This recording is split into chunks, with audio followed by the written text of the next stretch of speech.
Por mais que o final de Wano tenha deixado algumas lacunas sobre a origem de Roronoa Zoro, em o SBS, Oda explicou mais detalhes sobre o passado do espadachim. Mas um dos pontos mais importantes sobre o Zoro parece ter sido deixado de lado por Oda por enquanto, de que o espadachim pode ser um dos descendentes dos Birkans. Yo, Geeks, aqui é o LP e vocês estão no canal do Geek Brasil. Fiquem ligados que esse vídeo contém spoilers do mangá de One Piece. Sim, pessoal, vamos aqui então comentar sobre essa teoria maluca. Sabe, aquele tipo de teoria que você olha e fala, não tem como. E aí ela dá a volta e faz o puta sentido. Sim, meus amigos, eu estou falando sobre a teoria do Zoro ser um dos Birkans, ou ser um dos descendentes dos Birkans. A gente vai comentar um pouquinho sobre esse tema logo depois de você deixar o seu like, se inscrever aqui no canal, compartilhar esse vídeo com os seus amigos. Tem muita coisa legal pra gente falar de One Piece por aqui. É muito importante você continuar se inscrevendo aqui no canal do Geek Brasil e reagindo aos nossos conteúdos para que a plataforma continue a divulgar os nossos vídeos por aí. E você também pode ler a minha novel Que Haja Luz. Se você gosta de uma lore cheia de mistérios, mundos assim completamente novos, gigantescos, assim como One Piece tem, Que Haja Luz, a minha novel com os inscritos, é uma história muito legal para você ler, tanto pela Novel Mania quanto também pelo Tapas. O link, na verdade, os links estão na descrição para você poder acompanhar.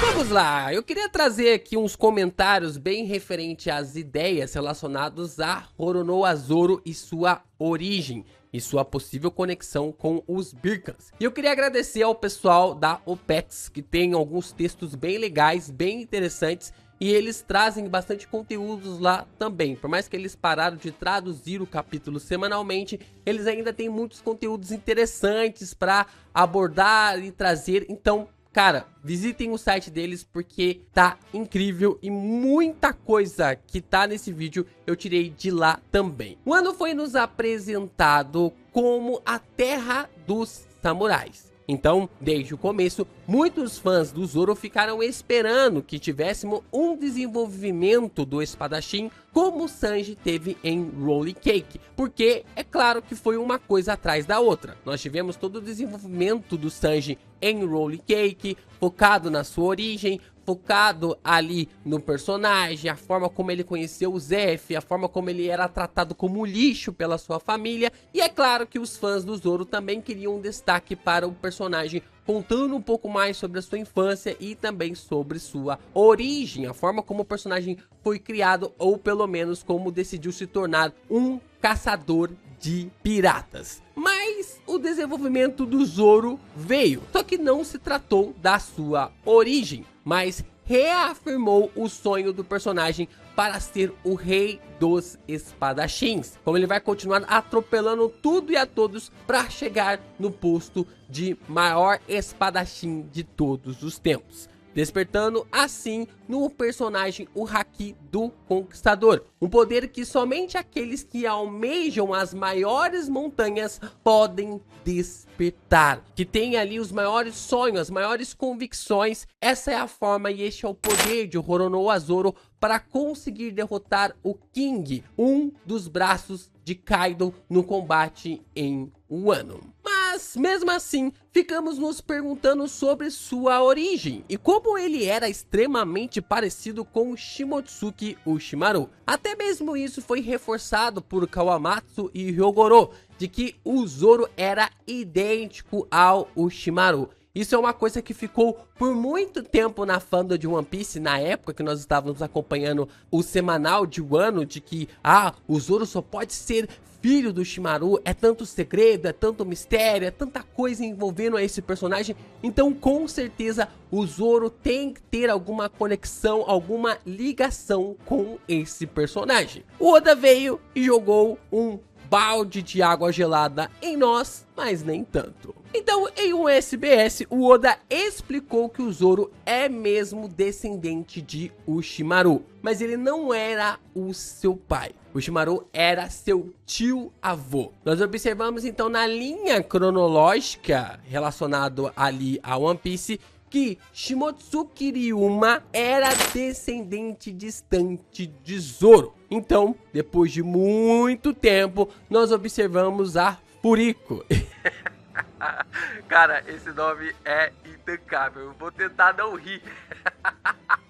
Mas a Furiko, acho que Furiko fica melhor, né? A Furiko, ela acabou tendo, na verdade, ela tinha um irmão, né? E ela era irmã do Shimotsuki Orochimaru. E é por isso que o Orochimaru, ele era tio-avô do Zoro. Nós então temos ali que a Furiko e o Kouzaburo e mais algumas pessoas saíram de um ano há mais de 50 anos. Dessas pessoas que saíram dessa região, nós podemos ver que 10 ficaram no East Blue e criaram a Vila Shimotsuki. É um ponto bem interessante porque existem mais Shimotsukis espalhados pelo mundo. Nós não sabemos quem são. Então, podemos ter ali alguns personagens como Tashigi, Akainu, todas essas conexões realmente ligadas àqueles que saíram de Wano, essa galera que saiu de Wano e que se espalharam pelo mundo de One Piece. Nós então observamos que a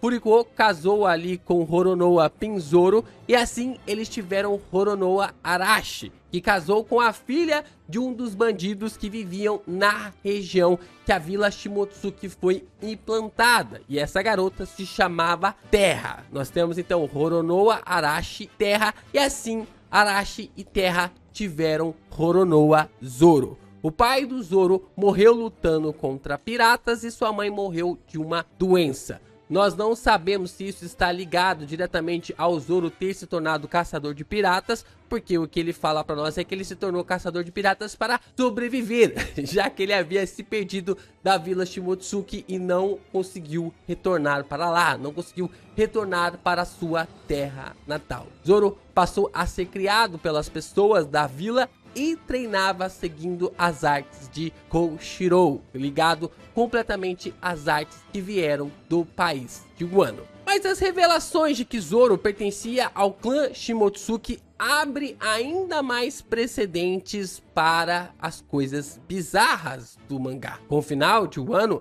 eu falei aqui no canal que o Reino Perdido caminhava para que fosse só uma nação. Uma só nação com vários povos diferentes. Podemos ver até mesmo várias regiões do mundo de One Piece com arquiteturas extremamente semelhantes em vários lugares do mundo. Nós não sabemos se este lugar, o Reino Perdido, era um local que estava em formação ou se havia sido formado em um certo período de tempo e depois foi separado, veio a ser separado. Então, nós podemos ver essas arquiteturas espalhadas pelo mundo todo. Nós podemos ver na cidade submersa de Wano, a forma como isso é ligado diretamente à cidade submersa e também às próprias cidades do país de Wano, que tem essa arquitetura também focada tanto no Japão feudal quanto também na China feudal. Nós podemos observar o reino de Hyuga, que é o reino ligado à Terra dos Tritões e também tem características dessa mesma arquitetura. Nós também podemos observar Karakuri, na época que o professor Tsukimi era vivo. Detalhe que quando o professor Tsukimi morreu, a ilha de Karakuri não estava repleta de gelo como nos dias de hoje, o que pode mostrar que o professor pode ter vivido há muito tempo. Outras regiões, como a Amazon Lily, também carregam essas características bem únicas. E até mesmo regiões distantes, como Skypiea, também carregam a mesma arquitetura, o mesmo tipo de arquitetura. Em um mundo gigantesco como One Piece, com ilhas e povos tão distintos Com uma dificuldade monstruosa de navegação, é quase impossível a arquitetura dessas ilhas serem parecidas por coincidência. Tem que ser uma peça, tem que ser várias peças, na verdade, de um quebra-cabeça espalhados pelo mundo, como um grande quebra-cabeça deste reino que se fragmentou. Mas e se pensarmos que todas essas ilhas sejam mesmo uma junção de uma grande ilha que foi fragmentada pelo mundo de One Piece? E se por acaso essa era a ideia de Joy Boy, unir todas as ilhas que visitou e se tornou companheiros dos seus governantes, fazendo com que fosse criado um único país, um único povo, uma só nação, o que pode ter causado a revolta das 20 grandes nações que não aceitaram essa ação de Joy Boy e assim caíram no papo de Imu-sama. Muitas perguntas, mas seguimos aqui no raciocínio. Se Joy Boy estava pensando em unir as ilhas, ele precisava de companheiros que pudessem fazer isso, e esse era o Oars, seres capazes de mover ilhas inteiras de lugar, seres que podiam ser capazes de mover ilhas inteiras de uma região para outra. E se Joy Boy estava querendo criar o seu próprio reino com um só povo, uma só nação e um só soberano, ou um só povo, nós podemos observar que os Oars eram extremamente crucial para isso ser executado. Moria nos revela que encontrou Oars em um lugar frio e que havia morrido há pelo menos 500 anos nas terras congeladas. Moria diz que Oars viveu em um país de criminosos, um lugar que só vivia arruaceiros. Mas qual é o lugar gelado que o Moria esteve? Em Wano. Mas qual a região? Em Ringo, o lugar que ele havia encontrado o corpo de Shimotsuki Ryuma. Como nós visualizamos ali mais pra frente em Wano, foi explicado que o Moria acabou roubando tanto a espada sagrada do Ryuma, quanto também o corpo do santuário do personagem. E o Ryuma havia sido preservado porque a terra de Ringo é uma terra onde o gelo reina, onde a neve existe por vários e vários dias, ou, melhor dizendo, 365 dias por ano. E se ele encontrou o Oars lá também, isso justificaria porque o corpo dele esteve preservado por mais de 500 anos. E a questão que fica é, o que o corpo do Oars estava fazendo em um ano? Ainda mais na terra natal da família Shimotsuki, já que Shimotsuki Uchimaru era o governante da região e também lugar que Shimotsuki Ryuma havia nascido. Só que existe uma controvérsia nessa fala do Moria. Como que o Oars podia estar em uma terra de arruaceiros, sendo que ele estava enterrado na ilha de Wano? Sabemos que a ilha de Wano sempre teve um regime bem certinho, até o Orochi ou o clã Kurozumi colocar terror no país. Os clãs originários que eram daimyos do país eram da família Fugetsu, Amatsuki, Uzuki, Kurozumi e Shimotsuki. Quando acompanhamos as sagas de Wano, dois clãs haviam desaparecido de seus postos. O clã Amatsuki, família essa que deu origem a Toki, acabou desaparecendo por algum motivo da história. Nós não sabemos para onde os Amatsukis foram e nem o que estão fazendo no atual momento do mangá. Veja no Globo Repórter. Mas o ponto crucial é que o clã Amatsuki gerou a Toki e ela viajou do século perdido diretamente para cá. Marquem esse ponto porque é extremamente importante para a gente frisar mais pra frente no vídeo. E o clã Kurozumi também desapareceu porque eles traíram o clã Kuzuki, levando a uma guerra sem precedentes. E assim foram caçados e exterminados. Tem todo um questionamento aqui sobre o exagero do clã Kuzuki para cima do clã Kurozumi, da forma como isso gerou um nível de loop, de vingança e ódio, mas provavelmente o Oda vai focar nisso em relação tanto a Hiyori quanto também a Tama, e como os laços disso vão ser fechados de uma vez por toda. Então, na lógica, nós teríamos que os Daimyos que nós temos aqui sendo apresentados, e até mesmo seus ancestrais, tinham cada um uma região. O clã Fugetsu era responsável pela região de Kibi. O clã Uzuki, ele era responsável pela região de Udo. O clã Kurozumi era responsável pela região de Kuri. O clã Shimotsuki era responsável pela região de Ringo. E o clã Amatsuki era responsável por Akumai. Todos esses clãs eram responsáveis por essas regiões. E o próprio Shogun cuidava da capital das flores. Isso que vem da família Kozuki há muito tempo. Agora reparem bem no mapa de Wano. Com o clã Amatsuki e o clã Shimotsuki sendo do mesmo lado do mapa, estando no mesmo lado do governo do país, isso quer dizer que eles tinham algumas conexões, algumas aproximações. E tinham mesmo. Amatsuki pode ser traduzido como o paraíso da lua, ou lua celestial. Já Shimotsuki pode ser traduzido como lua de gelo, ou mês da geada, que é um termo referente ao mês de outubro no Japão. Isso aqui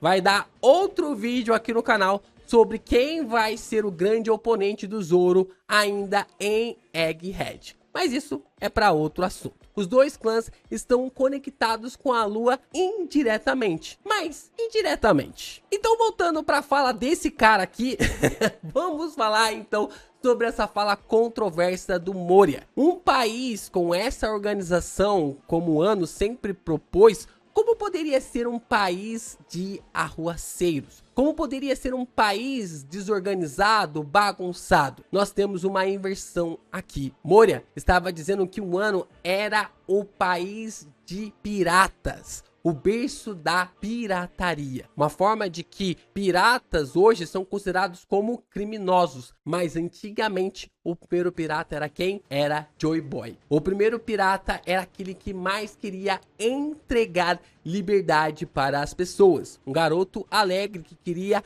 literalmente entregar liberdade para as pessoas. Isso porque o Wano era o crânio do mapa de Joy Boy, da terra que Joy Boy queria formar. O Wano fazia parte, sempre fez parte do Reino Perdido. Se o Wars estava juntando todas as ilhas para formar um só reino, isso quer dizer que o Wano também fazia parte deste reino. Isso justificaria porque vários lugares no mundo de One Piece possuem a mesma arquitetura, já que tiveram a mesma origem, já que possivelmente pertenceram ao mesmo país. Então, se esses povos viviam na mesma região, isso conectaria o clã Shimotsuki, o clã Amatsuki e Shandora com o olho direito e também Laugh Tale com o olho esquerdo, formando toda a parte de cima até o crânio do Reino Perdido, do mapa do Reino Perdido. Com o desaparecimento de Laugh Tale, faz sentido pensar que o clã Amatsuki desapareceu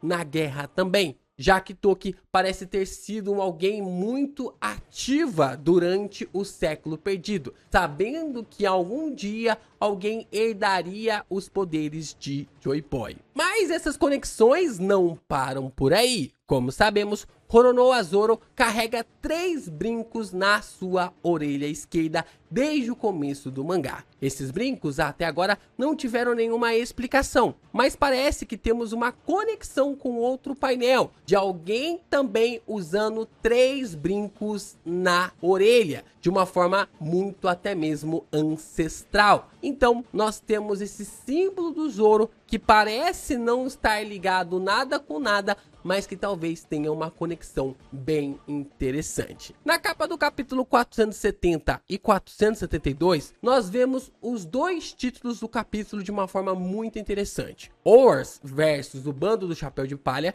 que faz a referência à ligação de Oars com Joy Boy, e Dawn, que é o título do capítulo 472, que faz conexão direta ao possível nome do Reino Perdido, que seria formado pela união das nações. Nós temos Laugh Tale, nós temos a região que Joy Boy estava querendo levar ao mundo, mas ao mesmo tempo fazer com que todas essas nações sejam reunidas em um único lugar. E esses títulos remetem diretamente a Dawn, que seria o nome desse reino perdido, e também a conexão de Ors com os Chapéus de Palha, com o bando do Joy Boy. Então, tanto na capa do capítulo 470, quanto na capa do capítulo 472, podemos ver os ancestrais dos Birkans, dos Shandians e também dos Skypias. Se prestarmos bem atenção na capa do capítulo 472, dá para notar as diferenças desses ancestrais que acabaram originando esses povos. O primeiro, da direita para esquerda, é um Skypias, tanto por causa da sua asa para cima,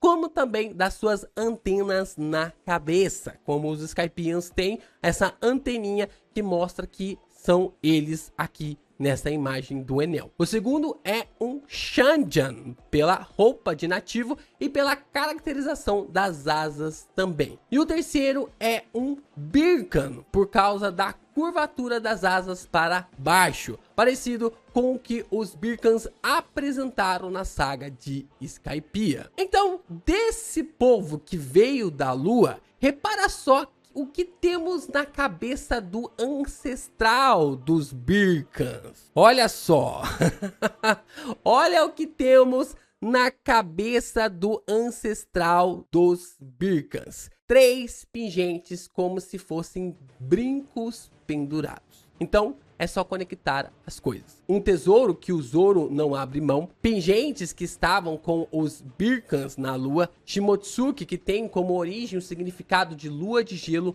a união dos povos em uma ilha através do Ors. Com todo esse paralelo, fica interessante pensar que Zoro é um ancestral dos Birkans que veio da lua. Olha só, olha o que nós temos aqui. Caraca, se for isso mesmo, vai ser surpreendente porque o Oda não revelou o passado do Zoro, a origem do clã Shimotsuki já em um ano, porque nós ainda temos muitos contextos ligados do personagem com o século perdido. Ainda existem muitas questões sobre a origem do Zoro e eu tenho plena certeza que a história de capa da Yamato vai responder muitas dessas perguntas para nós. Yamato passará por todas as regiões, passará pelo templo de Hakumai, que era a região do clã Amatsuki. Então esse templo provavelmente pode ter algumas respostas sobre o desaparecimento